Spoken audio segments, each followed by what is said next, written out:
Hello and welcome back to SmarterU Media, where we guarantee to make you smarter in 2 minutes. But we're going to be so charming today, you're going to want to stick around for as long as we dare to chat.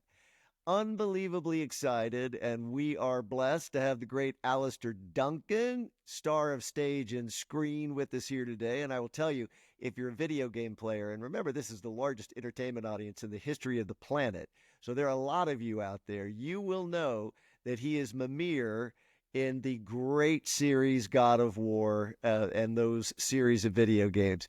Welcome, Alastair Duncan, to SmarterU Media. Thank you for inviting me. I'm happy to be here. I hope I get smarter as well. I think that should be a prerequisite, that the guest has to get smarter. With that, we're going to test you now, and then we'll test you at the end. I'm glad you brought that up. As you know, we never hold off. We don't wait. We're going to start right up at the top. We're going to have you give us a nugget that we could chew on for a while.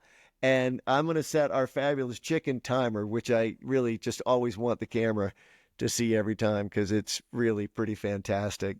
I'm going to add 2 minutes. That's 1. That's 2. And with that, Alastair Duncan, make us just a little bit smarter. Listen. I'm sorry? Listen. I'm sorry, I can't hear you. I'm sorry. Oh, yeah. I had to do that. All right. know you do. Yeah, what do you right. mean, sir? Listen. We spend our entire lives actually talking to people or talking about things, and we don't listen. We don't really listen. We've got a conversation, that we know what we want to say, and then we say it, and we, listen to part of what's being told and said to us, but we don't actually listen. If we really listened, we'd actually know other people, understand people a lot better, and we wouldn't end up in these constant fights and battles and conflicts. Gosh. Yeah, there you go. Like, this is my take. Mimir, the character I play in God of War, he is the self-proclaimed smartest man in the world. Knows everything. Knows every language. Knows every country. Knows it all. And he has been the advisor to gods and kings and emperors, and he has destroyed all of them. He's killed civilizations because he was busy advising, having the right answer, knowing what it was, and not listening to what really needed to be done or what people were telling you. So there you go. So if you think you're the smartest person in the room, you're potentially the most dangerous person in that room. Oof.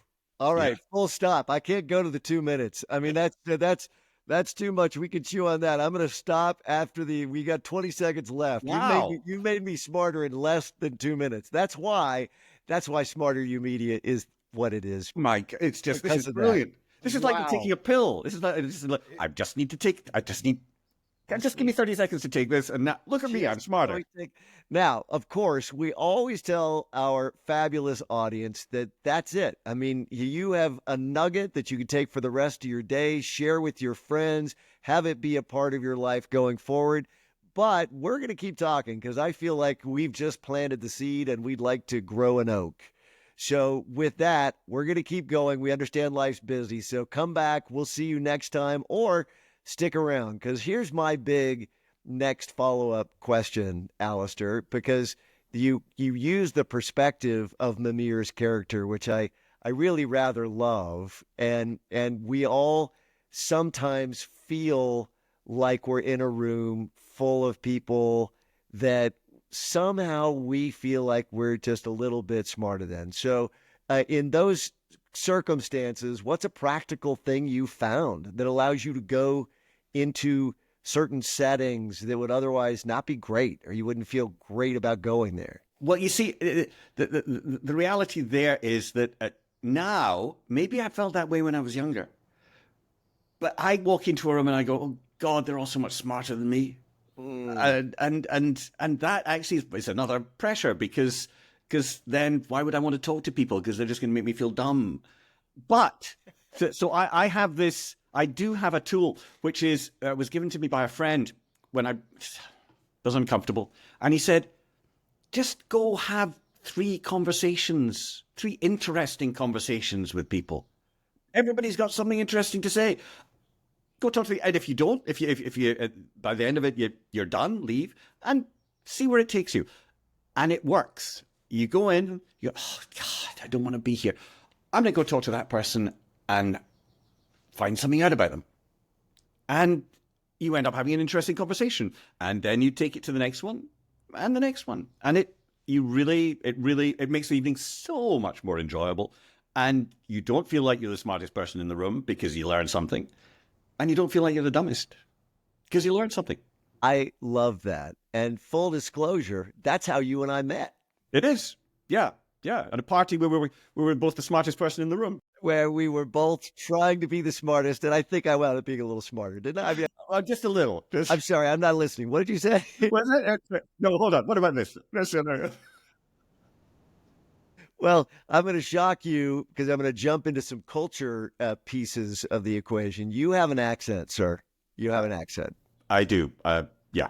Yeah. So you come from Scotland and you've straddled cultures for years. And I think I'm not going to take all of the United States. I'll just take LA, which is where you live. And there have to be drastic differences between the way people listen, the way people communicate in those cultures. How has that informed this progression you're talking about with coming to be more whole in the way that you listen and converse? Well, my ex-wife, when we'd been married for a year, we were not having a great time. And she said, "You got to go get some therapy." And I'm from Glasgow. And we don't even have that word in our vocabulary. And I was like, "What, therapy? No, go out and have a drink. Get into a fight. Just, just get over it. Just get over it." Better. The accent got thicker, by the way. Yeah, I know I did. Like, it's automatically I become more Scottish. It's like, no, we don't. You can't do that. And as soon as you say the word fight, you were just all of a sudden a whole different guy. That's it.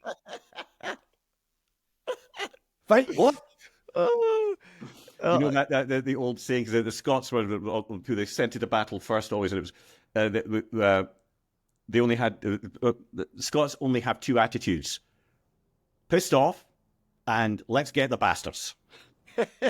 So you got a wide range to we do. Absolutely. So that was the thing. That was the moment where in fact it was like this is a different country. This is a different world. But then I did it, and actually in therapy, I started to learn to listen, because I had to listen to what somebody else was saying to me so that I could change and act on what was being told to me. And I didn't want to hear it. Didn't want to hear that I was wrong, or that I had issues, or that I had anything that was a sort of something I needed to do something about. But I did. And so that started me on this journey. Yeah. That's rather beautiful. And I like that you feel as if the journey, though I'm sure it has ups and downs, but the journey leads you to a place where you feel more able to communicate, more like a communicator. I will dive in, because I think you brought up therapy is one of those things I think that we talk around, and oftentimes don't really step back a few steps to understand what it is and how it functions, because it's so varied. I mean, what some people call therapy, there are 1,000 modalities, 1,000 ways that people go about trying to examine themselves. I think of it quite simply as the generic, what I would call therapy qua therapy is, sorry, I got a little philosophical. You did. I know, right? Like, look at you. Smarty. In the room. Well, biggie word. I love you, man. That's one of those things too. I try to remember, particularly with my male friends, to say I love you, because for some reason that seems to be a hard one. But I think that the thing that sort of ties that together is you have a place that's designated that you go outside of your normal course of life. your normal thought process, to be in a place that's for you, but it's to explore you and your connection with everything else. And that's healthy. Some people do that at church. Some people do that with their very good friends. Therapy is one of those things where I think of that as being the launching place for what it all is. Does that resonate at all with you? Yeah, Think totally. that's I agree that we can't ever work out problems, issues. We can't without discussing them with somebody. And therapy is, it is actually it's that sacred space where you can say anything and there's no judgment. There's just understanding, and hopefully it can be reflected back in a way that you begin to understand whatever it is that's being communicated. And I think if it works for you, the way that you are and who you're working with, if it works, that's great. If it's not, please, dear Lord, find somebody else. Exactly. I mean, It is not one size fits all. It is, I'm going to try this. And I tried several therapists until I found somebody who was good, seemed to, I could connect to and communicate with. It can be a minefield. You can end up with people who can actually be harmful if you're very unlucky. We are susceptible. I mean, oh my God. as soon as I abdicate my own being in a place, that it can be frightening on all sides. And I also think it can be addicting. Yes. It's a thing. Yeah. You live in the land of Los Angeles. I live in Santa Fe, man. This is woo-woo heaven. Absolutely. And it's not just the woo-woo stuff. It's actually the differences being in how people treat themselves. I'm talking about Scotland and here again, that the attitudes toward health and fitness there is the opposite of LA, where, there's a gym on every corner. There are, it's like supplements up the wazoo. And in Britain, health is actually, are you strong enough to lift your pint? Hey, then you're good. But you're good. You're good. Then you're good. Yeah. It is. And by the way, I do come to this because having been told by a Scotsman, I've asked about this thing, the Glasgow effect, and then finding out about it, which is where it's been proven that Glasgow has the lowest life expectancy of any city in Europe. Ah, it's great. I know. Wow, is that on the sign when you drive into Glasgow? Exactly. Welcome. You have just lost 8 years of your life by moving here. Welcome. You won't be here long. Yeah, enjoy it. I would go to the pub and have a drink right now if I was you, because that's one of the problems. The attitude is one of the problems is the attitude is that health, fitness, physical activity is an effeminate attribute. Well, binge drinking is masculine. Oh, well. And to be lauded. Well, there you go. Yeah, let's just. What the hell? The Glasgow effect. The Glasgow effect. There's also the Scottish effect, because Scotland in general actually has a lower life expectancy than the rest of Europe, which is just awful. But mainly that comes down to Glasgow, because that's where the majority of people are, and so that affects the rest of the country. But yeah, it's like, wow, it's not great. It's not. All right, I am going to try to listen, because when I said woo woo, which is putting, it's judgmental, right? When I said that, your response was essentially to be nice, but to sort of skirt around the comment that I made. And I actually heard that. And right, good. I'm gonna dig in, because I think what that wasn't me hearing you say words. It was actually the emotional response you gave. So what is listening, right? I mean, exactly what you just described. I know, but that's not. So if I'm okay, so then it's not about what you say. It's about what's under the words. What's really going on that actually makes you make this argument or say this thing, when it's like there's something as an actor. what we're doing is we're trying to communicate the subtext, the words. We have a script, so it's like, as opposed to, unlike life, we know exactly what the other person's going to say. Right. We know. Yes. We know what we're going to say. So what is it that makes it interesting? Why is it not just words? Why is it not just a soap opera where, you died 3 years ago? Yes, but I came back. Oh, good. Let's move on. You died, but you're back. I want that As role. well. I want that role. I want to come back. My friend just did that. He just came back as a very famous. There was a very famous character apparently, which I didn't know about, and they brought him back, and he didn't know he was going to be playing the same guy till he came back as this guy, and he was like, he was an iconic character, and he's like, anyway, yeah, back. That's great. So as an actor, you have these words, and so what you're great actors, you watch them, and you get what's going on. That there's something else happening underneath, whether it be their anger, their love, there's something, but they're not making faces. They're not giving it away, schmacting because they're good. Did you just say schmacting? Schmacting, yes. Oh yeah, I've never heard that. That's great. Schmacting. I was schmacting up a storm. My God. I'm going to use that many times.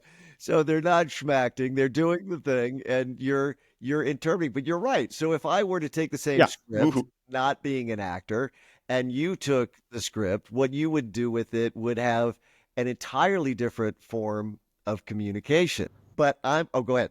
Go ahead. No, go. I was going to interrupt you. I'm going to dig even deeper because something you just said, I think, is so much a part of the life that we live right now, but we don't oftentimes articulate it. You know, one of my all-time favorite books is Lisa Barrett's book, 7.5 Lessons About the Brain, which literally just breaks down and helps us understand how most of the things we've been taught about how the brain works are just not true. But apparently, what you were saying about we've already predicted what you're going to say, you already know what my sentence is going to be. That's true unless you throw in something like leaving out the last.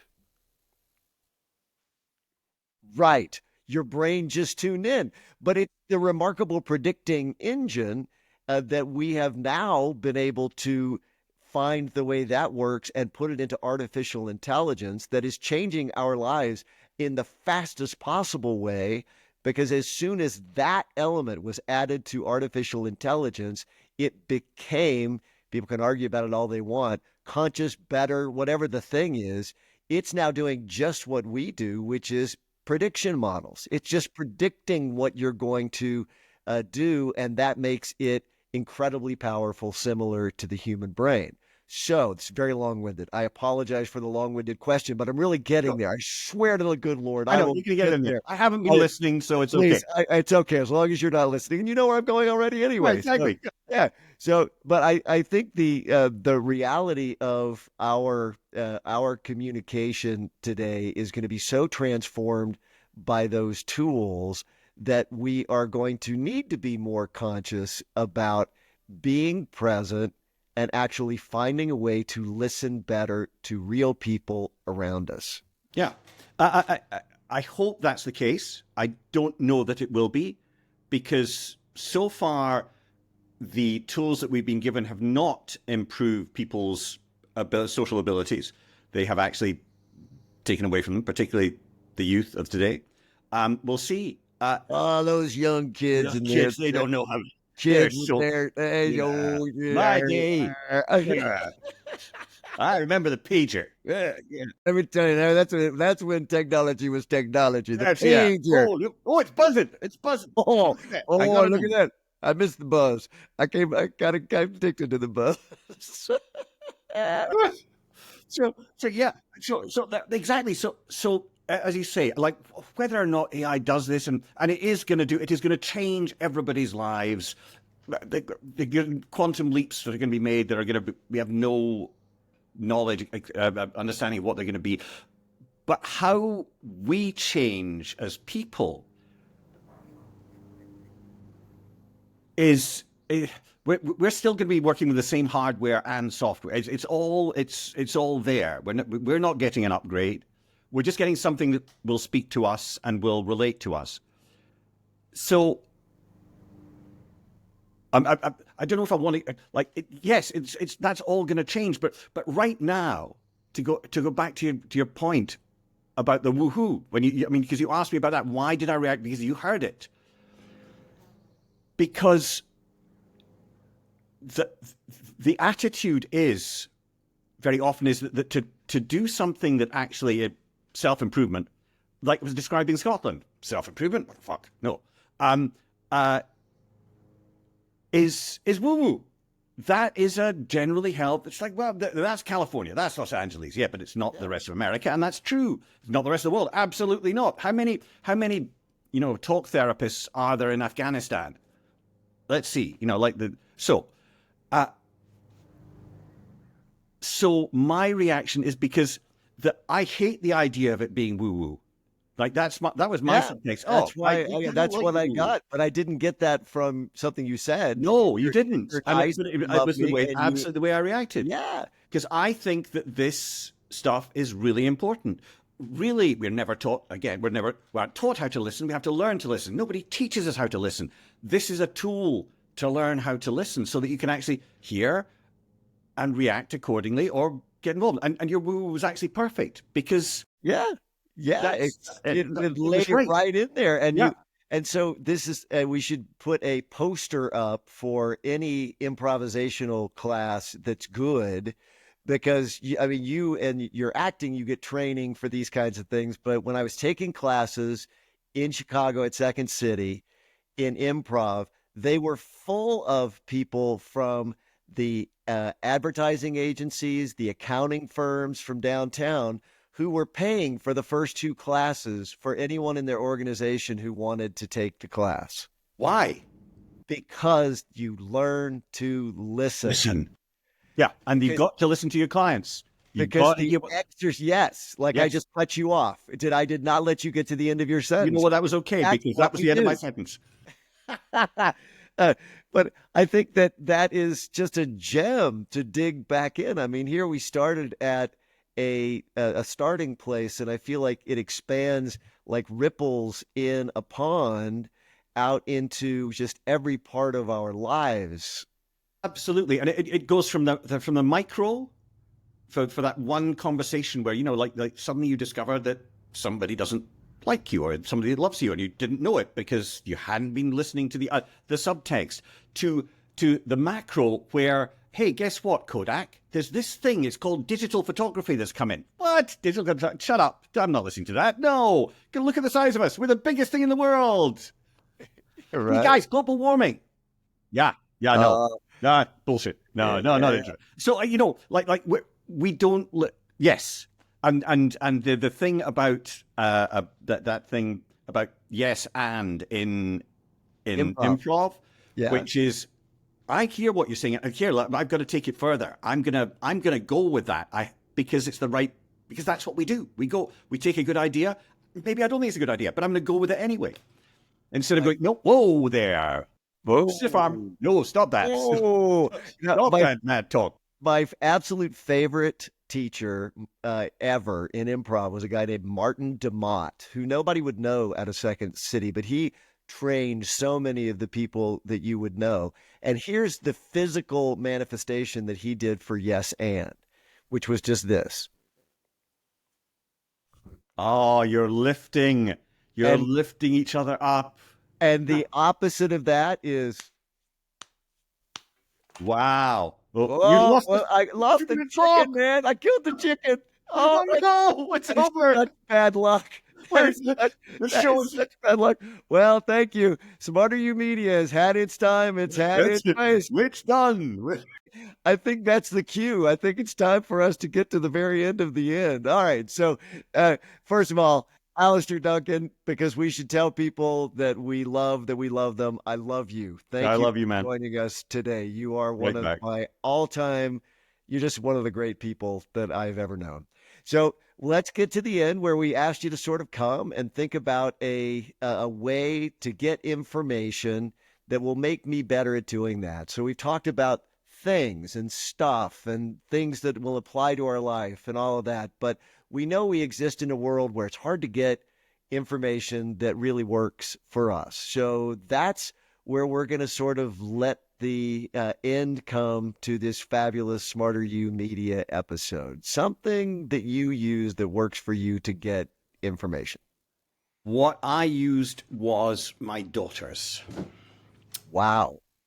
Because they have taught me how to listen, because I had to, because they were telling me, saying one thing and there was something else going on under it. And I had to learn to listen to work out, like that woohoo, work out what was that? Why am I reacting this way to that? Friends, you can read the Harvard studies, you can read the books on listening. I'm sure there's tons available. Go to a therapist. But it's all around you. Every time you stand up in front of somebody, you have a choice. I can listen and hear what you're saying. I might disagree with it, but I can keep listening and not shut you down. Or I can shut you down and walk away. First way, you're going to learn something. And you're going to walk away smarter. Second way, you're going to be exactly the same. And nobody is a winner. So that is my resource. Your life. Well, there's nothing to add. Brother, it's good to see you. Thanks for coming, and we'll see you soon. Okay, thank you.